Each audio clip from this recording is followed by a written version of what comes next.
Isang linggo rin ang ipinagpahinga ni Haji mula noong makauwi siya galing sa isang assignment. Naging maayos naman ang pananatili niya sa bahay nila. Nagkaroon sila ng quality time ng kanyang pamilya. Pinagplanuhan na rin nila ang petsa at buwan kung kailan sila babiyahe para magbakasyon. Kumpirmado na sasagada na nga ang punta ng magpapamilya. Sa ngayon ay kailangan na muna niyang dumalo sa binyag ng anak ni Rina Alonso, iyong landlady niya, nang minsang mag-stay siya sa Tanza, Cavite. Isa siya sa mga magiging ninong at sobrang proud siya dahil doon. Maaga siya naghanda para sa pagbiyahe. Hindi niya napuproblemahin ang kotse dahil may paggamit naman sa kanya si Sir Onad. Kahit ibinigay na ng kanyang amo ang sasakyan, ay hindi niya pa rin ito inaaring kanya. Kailangan niyang maghanap ng sariling sasakyan. Ayos ang porma natin ah! Puri sa kanya ng kanyang tatay Ricky nang bumaba ito at maabutan siya sa kusina. Binati niya ng magandang umaga ang kanyang ama at ipinagtimpla ito ng kape. Simula nang ipagtapat niya sa ama ang tungkol sa totoo niyang trabaho kay Sir Onad, isa na si Tatay Ricky sa nagtatakip sa kanya. Kapag natatagalan siya sa bawat lakad, ay ang ama na ang nagsasalita para sa kanya. Kaya naman, para mapasaya ang ama, naisip niyang isama si Tatay Ricky sa susunod niyang assignment. May pupuntahan po ako na binyag, tay. Oh, sino naman ang ninang? Tanong pa nito. Naisip niyang imbitahin si Syra, pero ilang araw na ito hindi nagpaparamdam sa kanya. Baka po ako lang mag-isa ang pumunta. Wika ni Haji na ikinatawa ng kanyang ama. Alam ni Mang Ricky na mahiyain ang kanyang anak, pero hindi niya akalain na mahiyain pa ito sa kasintahan na si Syra. Of course, hindi naman alam ng mga magulang na nagpapanggap lang silang magkasintahan ng dalaga. O siya, mag-ingat ka na lang sa biyahe mo ha. Wika pa ni Mang Ricky, kaya tumango kagad si Haji. Hindi na siya nag-aksaya ng panahon at sumakay na sa kotse. Malayo-layo pa ang Tanza, kaya kailangan niyang makaabot. Hindi pwedeng ma-stuck siya sa highway. Hindi nagtagal, nakarating naman siya sa simbahan on time. Walang katapusang batian at kamustahan ang nangyari sa kanila ni Rina at ni Nanay Tala. Nagulat siya nang makita din si Syra na nakabihis pang ninang. Haji, inimbitahan ko pala ang friend mo. Ginawa ko na rin siyang ninang. Imporma ni Rina. Walang nagawa si Haji kundi ang maghanap ng paraan para makausap ang dalaga. Habang abala ang lahat, nakahanap siya ng pagkakataon. Nilapitan niya si Syra na solong nakaupo sa isang pwesto at tahimik na nanonood. Syra! Oh, Haji, may kailangan ka? Suddenly, nagkahiyaan sila. Para bang may button silang napindot kung saan hindi na nila magawang makipagbiruan sa isa't isa. Nagkakailangan na, kumbaga. Siguro dahil sa biglaang pagtatapat niya kay Syra ng tunay niyang nararamdaman, kaya sila nagkaganoon. Pero kailangan niyang lakasan ang loob. Break the ice between them. Siya ang lalaki at tanging makakagawa noon. Kaya naman, hinawakan niya bigla ang kamay ng dalaga. What are you doing? Takang tanong ng dalaga. Tapos na din naman ang binyag. Tingin ko din, busog ka na. Baka pwede tayo magpaalam na sa kanila. Aniya, sabay nguso kina Rina at ng asawa nito habang nakikipag-usap kay Nanay Tala. Hindi naman tayo sabay pumunta rito ha. I have my own car. Napapalatak si Haji. Di ako ang mag-iiwan ng sasakyan dito. Sasama ako sa iyo. Walang kakurap-kurap niyang wika na ikinalaki ng mga mata ni Syra. Kinulit niya nang kinulit ang dalaga hanggang sa finally, pumayag na din ito na isabay siya. Nagpaalam na sila kina Rina at kay Nanay Tala, pati na kay Baby Kiara. Nangakong papasyal ulit sa Cavite soon. Dahil kotse ni Syra ang sinakyan nila, hinayaan ni Haji ang dalaga na paharurutin nito ang sasakyan like it was their last ride. Hindi niya pinakitang natatakot siya o natataranta at napansin ito ng dalaga. Hindi ka na yata natatakot ngayon. Mabilis na tayo oh. Wika nito. Ngumiti si Haji na parang tanga at hinarap ang dalaga. Okay lang, hindi na ako natatakot. Kasama naman kita eh. Tsaka alam ko naman na hindi mo hahayaang madisgrasya tayo. Wika ni Haji kaya napailing si Syra. Nakakapanibago ka. Siya nga pala, tungkol doon sa sinabi mo sa phone. Jeez, kalimutan mo na yun. Lasing lang ako noon. Bigla ang bara ni Haji sa sinabi ng dalaga. Kaya napatulala na lang bigla si Syra. Gusto niya din sanang kausapin si Haji tungkol doon. Nakapagdesisyon na kasi siya na susuwayin ang kanyang ama about wanting Haji as her real boyfriend. Pero mukhang nakapagdesisyon na ang binata na bawiin ito. Hindi niya napansin na huminto sila sa gitna ng highway at marami nang bumubusina sa likuran. Syra, okay ka lang? Tanong ni Haji. Saglit na napakurap-kurap si Syra. Napansin ni Haji ang kislap sa ibaba ng pisngi nito. Mabilis itong pinahira ng dalaga. Teka, luha ba yun? Bakit naman kaya iiyak ang dalaga? Oh well, baka tears of joy lang kasi hindi na ito mamroblema sa pagbasted kay Haji. In no time, nakarating kaagad sila sa bahay ni na Haji. Nagulat pa ang binata nang makitang nakapark na ang kotse niya sa harapan ng bakuran. Kaya bago pa man siya makapagtanong, ay itinaas ni Syra ang cellphone nito. Tinawagan ko ang isang friend ko to pick up your car. Nasa dashboard ang susi, naka-unlock ang kotse. Sige na, bumaba ka na. Wika nito. Bago pa man makapagpaalam si Haji sa dalaga, ay pinaharurot na nito ang sasakyan. Siya namang paglabas ni Ate Sharon. Haji, si Syra ba yun? Bakit parang nagmamadali? Tsaka, bakit ganyan ang mukha mo? Nag-away ba kayo? Sunod-sunod nitong tanong. Kaya naman, marahas siyang umiling. Nako, hindi ate. Wala naman kami pinag-awayan. Kailangan lang niya umuwi kaagad. Palusot pa ni Haji. Nagpaalam siya kay Ate Sharon na magpapahinga na sa kwarto niya. Pagkapasok niya sa kwarto, nahiga siya agad sa kama. Sakto naman na nagring ang cellphone niya. Kaya agad niya itong sinagot. Haji, my boy! Ah, Sir Ronald, napatawag po kayo. Tumatawa ang lalaki sa kabilang linya. May bago akong assignment para sa iyo. Huwag ka na pumunta dito sa bahay. Ipinadala ko na sa courier ang files na kailangan mo. Sa Lunes ka babiyahe, pa Cavite. Straight to corridor. Gusto ko lang alamin mo kung anong klaseng nilalang ba ang gumagawa ng ingay sa remains ng abandonadong ospital doon.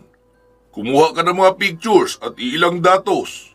You have to stay there overnight, okay?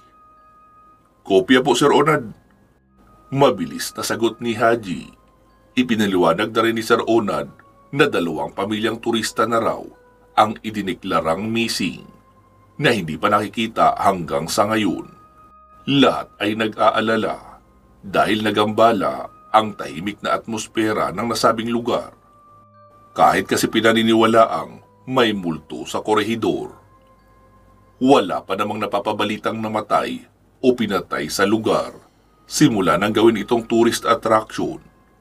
Tumangutango lang si Haji habang inililista sa kanyang notes ang iilang detalye na sinasabi ng amo. Sa pagkakataong ito, kailangan na nga niyang isama ang kanyang tatay. Wala nga namang mangyayari kung mag-isa lang siyang susugod sa lugar na iyon. Makalipas ang ilang sandali, kumatok ang kanyang Ate Sharon sa kwarto. May inabot na parcel ang kapatid, kaya tinanggap niya ito agad. Sinabi ko kay kuyang delivery na tulog ka, kaya ako na lang ang tumanggap niyan. Paliwanag ni Sharon at naupo sa kama niya. Ano bang laman yan? Wala mga files lang para sa trabaho. Tipid niyang sagot. Kaya naman, hindi na rin nangulit pa ang kanyang ate. Nagpaalam ito na magluluto na ng hapunan, kaya sinamantala niya ang pagkakataon para makausap ang kanyang tatay Ricky. Bumaba siya ng bahay at sinilip ang tindahan. Nasa loob ang kanyang inang si Aling Sofia at abala sa pagtitinda, kasama ang kanilang mga helper. Ang tatay niya naman nasa talyer, kaya doon na siya dumiretso. Tay! Tawag niya nang makita ang ama na abala sa pagkakalikot ng makina ng isang sasakyan. Oh, anak, napadalaw ka rito. Kinamot niya ang ulo at naupo sa bakanting silya. Oh, may problema ka sa kuto? Nakangiting wika pa nito. Tatay naman eh. May hilingin po sana akong pabor. Ano naman yun, anak? Pwede mo po ba akong samahan sa next assignment ko? Ipinaliwanag niya na sa Corregidor ang sunod niyang biyahe at hindi niya magawa pumunta doon ng mag-isa. Napaisip ang kanyang ama. Hindi ba na parte na ng Cavite ang Corregidor Island? Tumango si Haji. Ipinaliwanag na isang buong gabi lang silang mag-i-stay sa lugar na iyon. Akala ng tatay niya mga aswang lang talaga ang pinaiimbestigahan ng amo niya. Pero sinalaysay niya na hindi lang naman aswang ang gumagawa ng kababalaghan sa iba't ibang mga lugar, pati na rin ang mga engkanto, multo at kahit anong elemento. Sila ang kailangan imbestigahan at kuhanan ng proof kung gaano nga ba katotoo na nag-i-exist. Sige anak, sasamahan kita. Kailan ba tayo aalis? Bukas po ng umaga, tay. Huwag mo pong alalahanin ang kamera mo. May inihanda na ako para sa iyo. Tuwang-tuwa naman ang kanyang ama matapos niyang sabihin iyon. Hindi nito akalain na magkakaroon pa ng tsansa na makasama ang anak sa isang assignment at magagamit ang kanyang hilig sa pagiging letratista. Kaya naman, bago maghapunan, nakapagpaalam na ang mag-ama kina Ate Sharon at Nanay Sofia. Nakakaingit naman si tatay. Makakasama kay Haji. Bunso, sa susunod, ako naman ang isama mo ha. Wika pa ni Ate Sharon, kaya nagtinginan ang mag-ama. Nagsinungaling lang sila at kailangan nilang gawin iyon. Kapag hindi kasi nila ginawa, malamang paggagalitan sila ng dalawa. Hindi rin alam ni Aling Sofia na sa Corregidor ang destinasyon ng dalawa. Ang paalam lang nila ay sa Manila Film Center, kung saan mangunguha ng ilang mga larawan ng mga naging palabas ilang dekada na ang nakararaan. Basta, mag-ingat kayo doon ha. Ikaw Ricky, huwag mong kalimutan ang maintenance mo. Bawal kang ma-high blood. Haji anak, yung tatay mo, huwag mong hayaang lumantak ng kung ano-ano doon ha. Noong isang araw pa naman, nahuli ko yan na may itinatagong chicharon sa ulunan ng kama namin. Mahabang habili ni Nanay Sofia na ikinatawa ni Mang Ricky. Ikaw naman mahal, masyado ko nag-aalala. Huwag mo na akong alalahanin, malakas pa ako sa kalabaw. Sus, kung makapagsalita ka, parang hindi mo ako hinahanap sa tuwing nilalagnat ka. Wika ni Nanay Sofia. Kaya mas lalong naging masigasig si Mang Ricky sa paglalambing sa kanyang asawa. Napatili naman si Ate Sharon. Nay, tay, tama na yan. Naaasiwa po kami. Tsaka, lumalamig na itong pagkain oh. Turo niya sa nakalatag na escabeche, sinigang na baboy at pritong talong. May malamig na juice pa sa gilid ng lamesa na may maraming ice. Dati, pinagkakasya lang nilang apat ang isang lata ng sardinas para makakain ang lahat. Pero ngayon, kahit ilang lata pa ng sardinas ay afford na nilang bilhin at kainin kahit sa isang kainan lang. Hindi na mapapantayan ang saya na meron sila. dahil sa pagbuhos ng grasya sa kanila at lubos na pinagpapala. Salamat sa pagtutulungan nila at pagmamalasakit sa isa't isa. Nagmadali sa paghahaponan si Haji. Kailangan niyang ihanda ang kanilang mga dadalhin, iilang damit at underwear, mga toiletries at iba pang mga personal na pangangailangan. Hindi rin alam ni Haji kung ano ang pumasok sa isip niya at dinala niya ang binigay na uway ni Sir Onad, pati na ang langis ni Mang Macario. Gayong alam niya naman na mga multo ang makakasagupa nila sa korehidor. Siguro, instinct niya ang nagsasabing magagamit niya rin ang bagay na iyon balang araw. Kinaumagahan, sakay na ng kotse ni Haji ang mag-ama. Papunta sila ng Pantalan. Ang lokasyon ng nasabing lugar ay nasa entrada lamang ng Manila Bay, pero ito ay kinukonsidera bilang parte na ng Cavite. Mula roon, sasakay sila ng ferry papunta sa Corregidor Island. Pagdating naman ng Corregidor, may resort doon na pwede nilang tuluyan sa gabi. Kaya naman, pagkatapos nila magpa-reserve ng kwarto, didiretso sila sa pinakamatandang ospital na siyang pinanggagalingan ng mga balitang may nawawalang pamilya. Karamihan sa mga ito ay iyong mga turista na namamasyal lang sa lugar at gusto lamang makita ang tinatawag na Corregidor Ruins. Pero hindi inaasahan ng bawat pamilya na sila pala ay hindi na makakauwi ng buhay. Saglit lang na nagpahinga sina Haji at ang kanyang ama at nagpa siya ng maglibot-libot. Salamat anak ha, hindi ko akalaing makakarating ako sa lugar na ito. Bata pa lang ako, nakikita ko na sa telebisyon at naririnig sa radyo ang tungkol sa lugar na ito na siyang pinanggagalingan ng pinakamadugong kasaysayan ng ating bansa. Kwento ni Mang Ricky habang sumisilip-silip sa bintana ng kanilang kwarto. Natawa naman si Haji. Tay, bakit ka sumisilip-silip dyan? Pwede ka naman magpunta sa terrace para kitang-kita mo. Wika niya, kaya naman kakamot-kamot ng kanyang ulo si Mang Ricky. Pati ito ay nahawa na sa kanyang mannerism. Kaso lang, kailangan niya nang iset up ang mga night vision cameras. Kaya kahit kapapahinga pa lang nila, kailangan na nilang magpunta sa ospital. Halika na tay, umalis na tayo. Aya ni Haji at isinukbit na ang may kabigatang backpack. Sa pagkakataong ito, may dala na silang equipment para kung sakaling may poltergeist activity man sa lugar.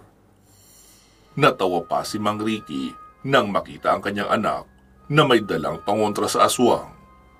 Sinabi na lang ni Haji na baka magamit nila iyon nang hindi inaasahan. Kasama nila sa paglilibot ang isang lokal na si Maximo, isang 43 taong gulang na lalaki, nakatira malapit sa Corregidor Lighthouse, at kilala ng kontak ni Sir Onad na siyang magaguide sa kanila papunta sa ospital. Wala nang problema sa fee ng matanda dahil binayaran na raw ito ni Sir Onad. Ayon sa mga nakausap nilang lokal kanina doon sa Pantalan, masyado raw creepy ang ospital sa gabi. Kadalasan naririnig nila ang mga ungol at nagdurusang sigaw ng mga sundalong namatay noong World War II. Kaya naisip nilang nagkalat talaga ang mga kondenada sa buong lugar. Sabi naman ni Maximo, hindi biro ang pagdurusa ng mga lokal na mamamayan sa Corregidor noong sumiklab ang World War II. Maraming pari, madre at iba pang mga sibilyan ang namatay. Karamihan sa mga kababaihan ay ginawang comfort women noong araw. Ang mga sanggol ay inihahagi sa ere at tinutuhog ng bayoneta. Samantalang ang mga kalalakihan naman ay tinutorture, inupugutan ng ulo at iba pang parte ng katawan. Halos bumaha ang dugo sa buong isla dahil sa nangyari. Napatingala si Haji sa langit at nasilaw sa liwanag, kaya agad niyang sinuot ang dalang shades. Mabuti na lang talaga at tirik ang araw, kaya magagawa nilang manatili sa ospital mamayang gabi. Sana lang talaga huwag umulan. May baon naman silang canned pork and beans, saka sliced bread. Ang thermal flask nila ay may lamang kape, na kahit hindi na sila maghanap ng hot and cold water ay mabubusog sila. Sana malaman natin kung multo ba talaga ang nangunguha ng mga tao rito. Wika niya sa ama habang kinukuha na ng larawan ang buong lugar. Nakapagtataka lang, tanghaling tapat pero walang makikitang tao saan mang sulok. Lalong hindi rin maririnig kahit huni ng ibon sa paligid. Literal na matatawag talagang abandonado ang lugar.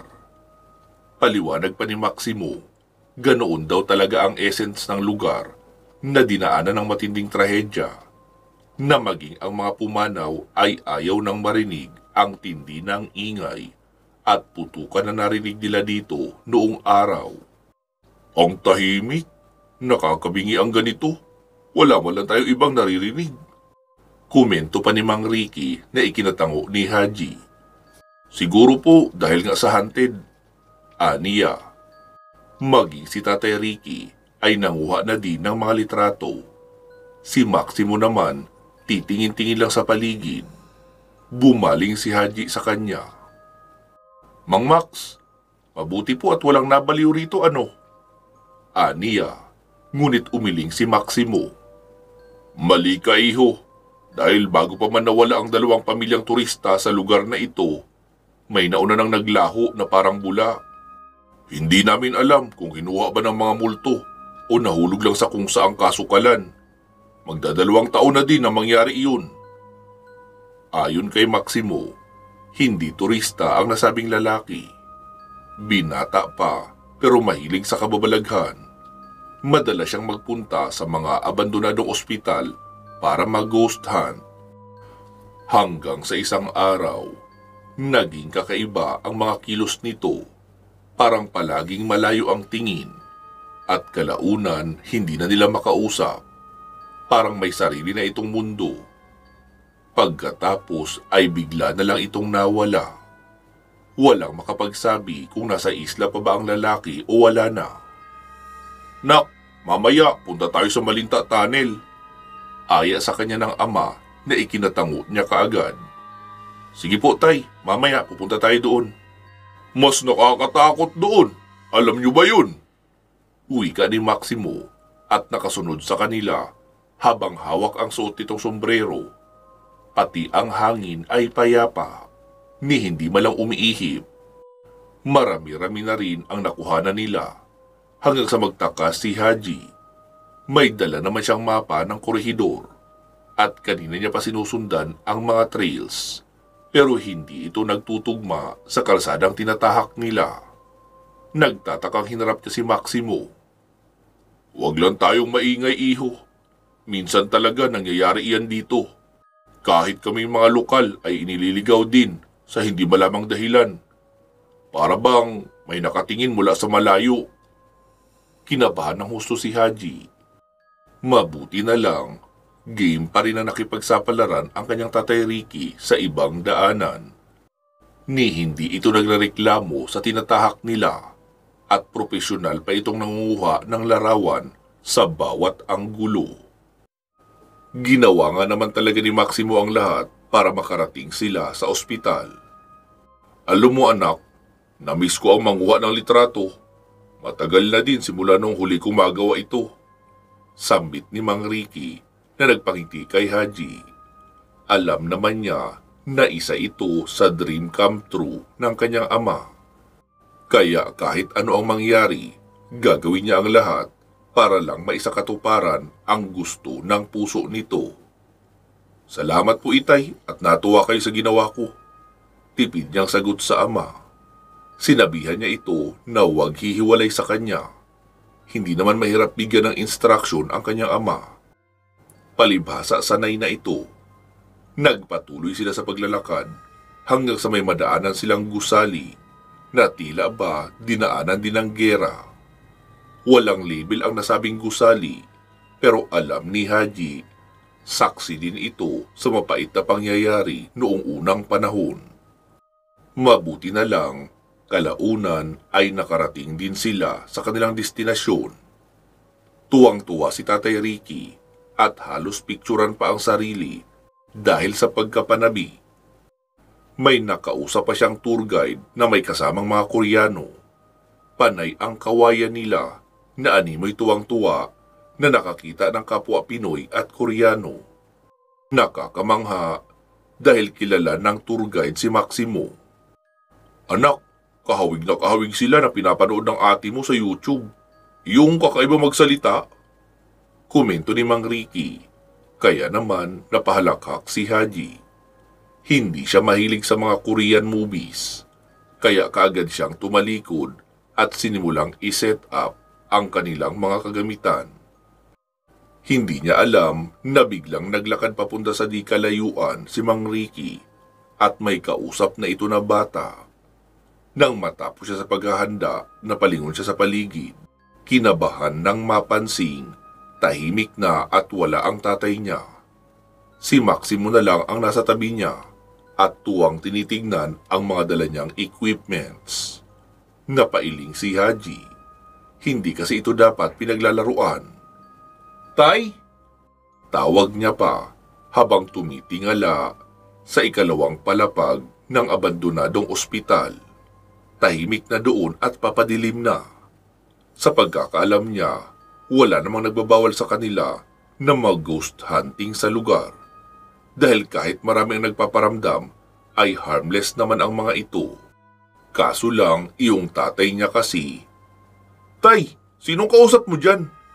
Tanong niya kay Mang Ricky nang lapitan niya ito at biglang hinawakan sa balikat. Kanina pa siya nag-iikot at mabuti na lang nakita niya sa may left wing ng ospital ang ama. Pasensya na anak, kailangan ko kasing tanungin ng maayos ang batang ito. Paano bigla niyang sinabi na kailangan na natin umalis dito? Kaso lang, tumakbo naman bigla. Napakamot ng kanyang ulo si Haji. Hindi pa nga nagsusuot ng night vision goggles si Mang Ricky, ay kung ano-ano na ang kanyang nakikita. Tatay naman, mag-aalas 6 na po oh. Tsaka wala nang tao rito. Meron nga anak, kausap ko lang dito eh. Ay, ayun siya oh, tumakbo sa sulok. Natakot yata sa'yo. Putol pa nga ang kamay niya eh. Gumapang kaagad ang matinding kilabot sa buong katawan ni Haji nang marinig ang sinabi ng kanyang ama. Otomatikong napalingon siya sa tinuturo nito at munti ka nang atakihin sa puso. Bukod sa bata, nakikita niya sa malawak na simentadong parte ng ospital ang iilang sundalong Hapon na may hawak pang mahabang baril na may bayoneta sa dulo. Nakatutok ang mga ito sa kanila at wasak ang katawan ng ilan sa mga sundalo na tila ba nasabugan ng bomba. Ikinurap-kurap niya ang kanyang mga mata. Bigla rin naman itong nawala. Buti na lang na ikalma kaagad ni Haji ang kanyang sarili. Lumihis lang ang kanyang tingin at nagpanggap na walang nakita. Pero sa totoo lang, halos maihina siya sa takot sa kanyang nasasaksihan. Pihadong babangungutin siya mamayang gabi. Halika na tay, balik na tayo sa pwesto natin. Wika niya sa ama.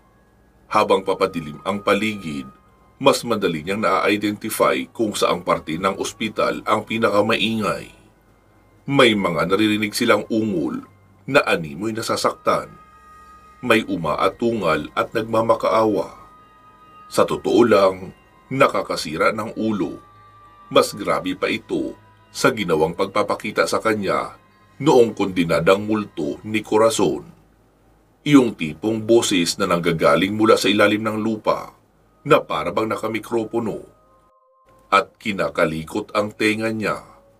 Hindi naman nakakabingi ang mga iyak pero nakakarindi. To the point na gugustuhin na lang ng isang tao na sumalampak ng upo sa isang tabi at takpan ang sariling tenga. Pilit na tinatapangan ni Haji ang kanyang loob. Kasama naman niya ang kanyang ama. At kahit minsan, hindi mo lang nagpakita ito ng takot. Sa halip, nakipag-usap pa nga sa mga multo. Kung nagkataong ibang tao ang kasama niya ngayon, at ginagawa ang mga bagay na ginagawa ng kanyang ama, malamang mapagkakamalan niya na itong baliw. Pero dahil sa tatay niya ito at alam niyang may kakayahang makipag-usap sa multo, kaya naniniwala siya rito. Hindi umalis kaagad ang kanyang ama sa lugar kung saan niya ito nahanap kanina. Nakikipag-usap pa ito sa mga elemento na hindi niya namang gustong makita. Bago niya makalimutan, nakabukas din ang kanyang third eye na pinabuksan niya sa isang albularyo nang minsang magpunta siya sa Ternate, Cavite nang mag-imbestiga sa nangyayaring bangungot na gawa ng isang nilalang na batibat. Kaya naman nang makita niyang may tinuturo ang kausap ng tatay niya sa ikalawang palapag ng ospital, nanlamig sa takot si Haji. "Anak, halika, punta tayo sa taas." Wika ng kanyang tatay Ricky. Tinuro nito ang hagdan, kaya naman napalunok siya ng laway. Kailangan niya maging matapang. Gusto niyang malaman kung papaano nawala ang mga pamilya at kung may nangyari bang kahinahinala noong araw na mangyari ang mga iyon. Si Maximo naman, parang normal na lang iyon sa kanya. Siguro nasanay na. Sabi pa nga nito, mas matindi ang karanasan niya noong bata pa siya. Iniwan siya ng kanyang mga kaibigan sa madilim na bahagi ng kwarto sa itaas. Kaya halos magambala ang lahat ng multo sa lakas ng kanyang sigaw. Opo tay, sige, papunta na." Wika niya at sumunod sa ama. Wala namang problema sa pwesto nila. Maiiwan si Maximo at magbabantay sa kanilang mga gamit.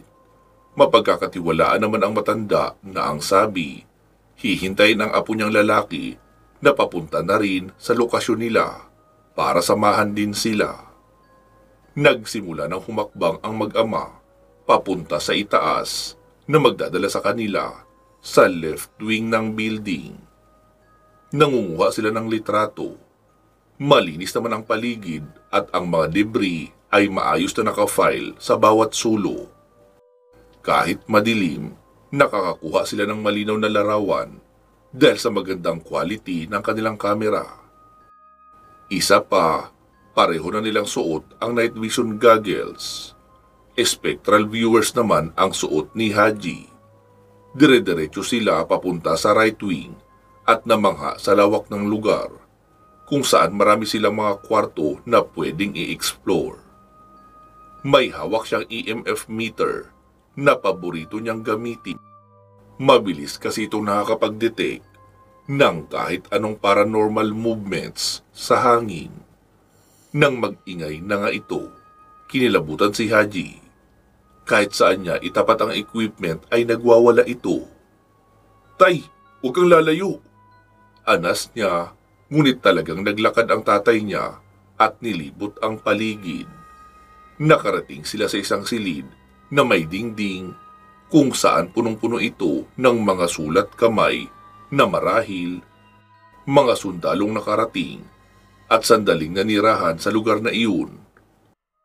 Saglit na nanahimik ang EMF meter at nanguha sila ng mga litrato. Hindi maiwasan ni Haji na mas makaramdam ng matinding kilabot.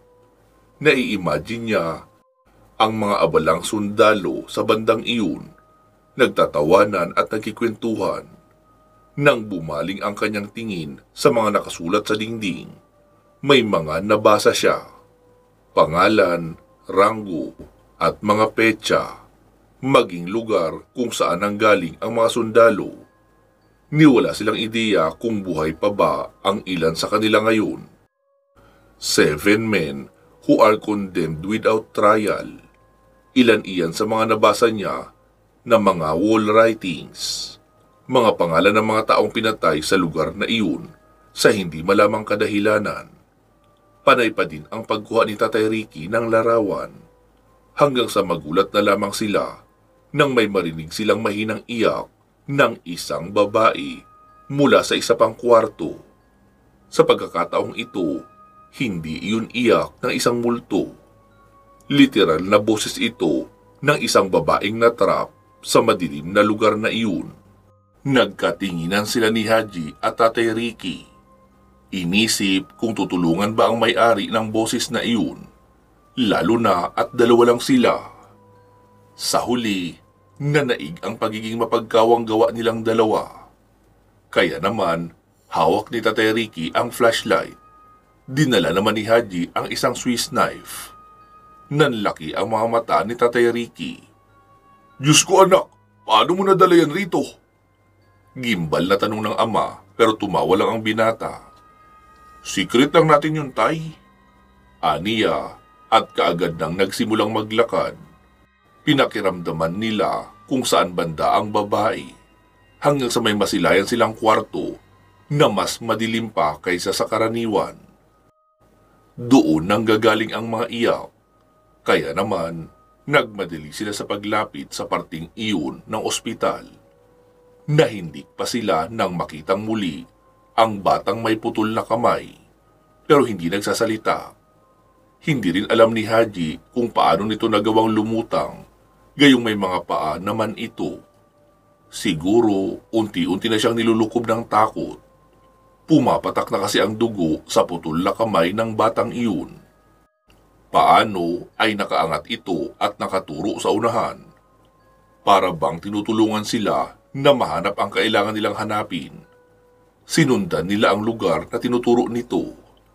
Malinis naman ang paligid, pero may nakalabel na "Keep Out" sa gilid ng pintuan nito.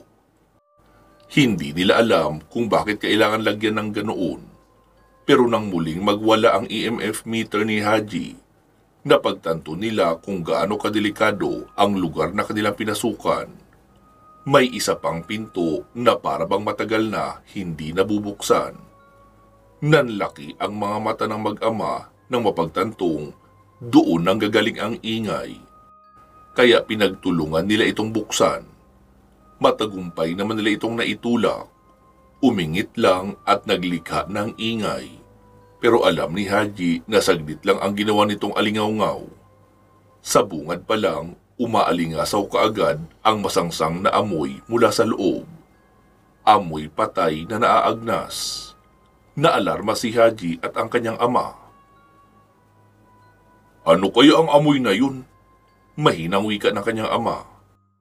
Natakot si Mang Ricky at kaagad na hinanap ang pinanggagalingan ng malansang nalalanghap nila. Mabuti na lang may flashlight ang phone ni Haji. Ito ang gamit niya para hanapin ang mga bagay na kailangan niyang makita. "Tulong!" Isang boses ang kaagad na narinig nila mula sa isang sulok. Kaagad nila itong tinapatan ng flashlight at nagulat nang makita ang isang babae. Duguan at mukhang nangihina na. Hindi makapaniwala si Haji sa kanyang nakita.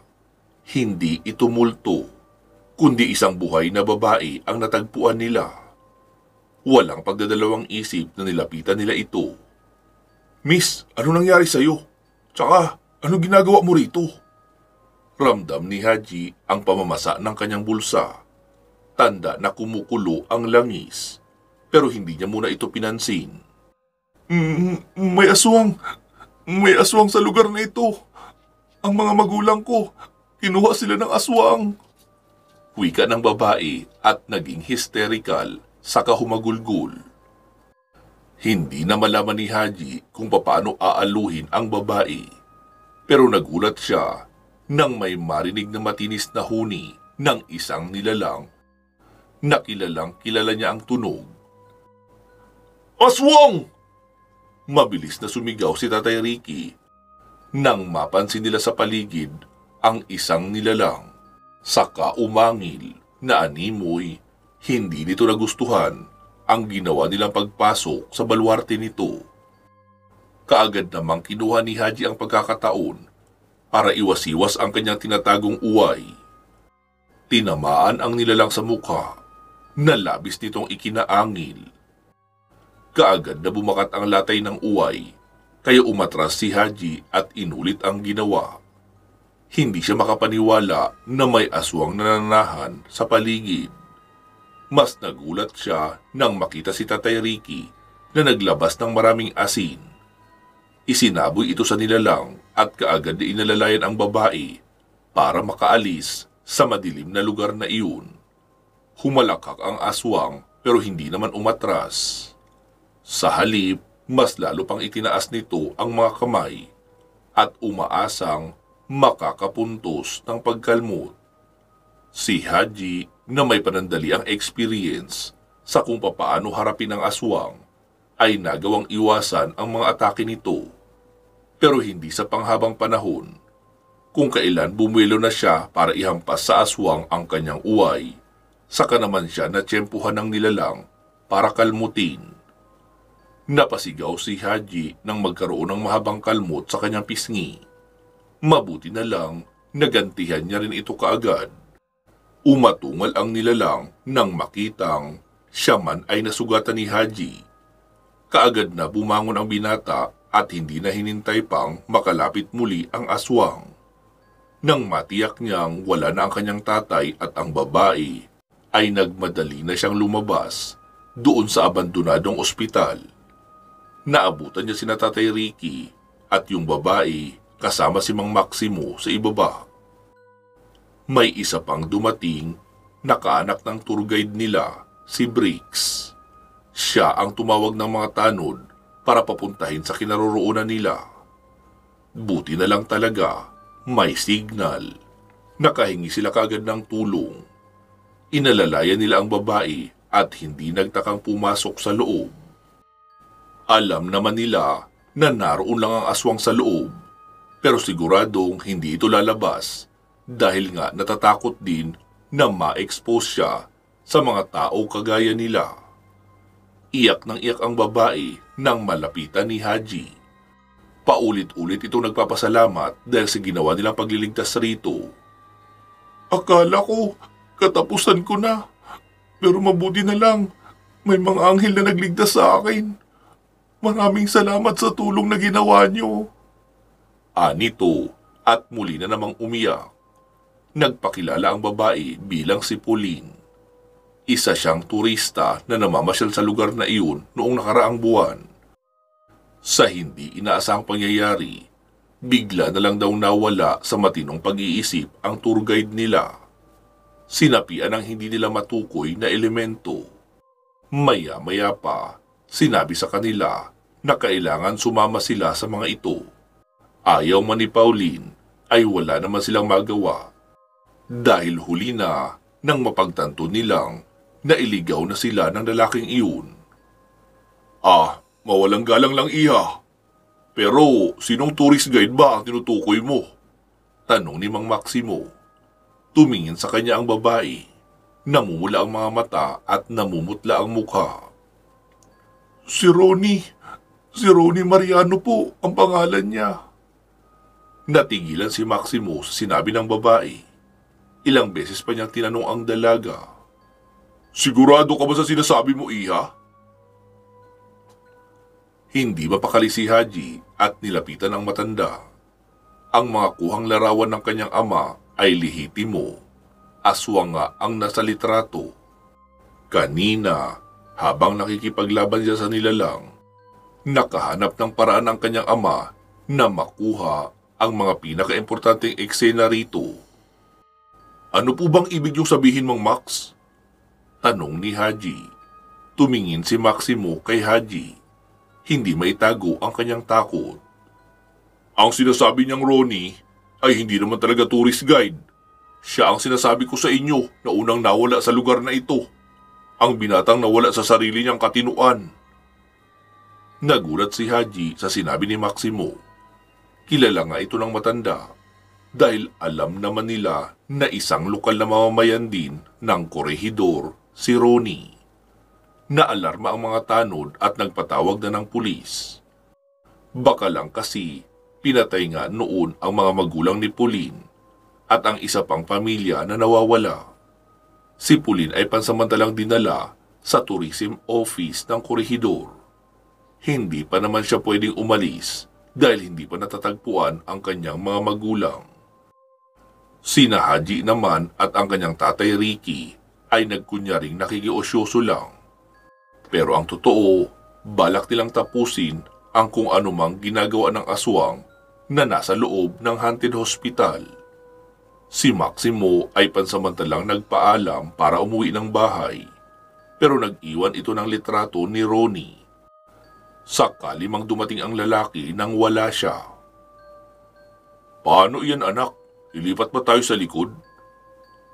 Tanong ni Mang Ricky. "Hindi, tay, dito lang tayo. Hintayin na lang natin na matapos ang mga pulis sa ginagawa nila. Tapos saka tayo papasok." Aniya at naghintay na lang muna. Ayun mga katribo, pansamantala po muna natin puputulin ang kwentong ito ha. Magsama-sama po tayong muli sa kasunod nito.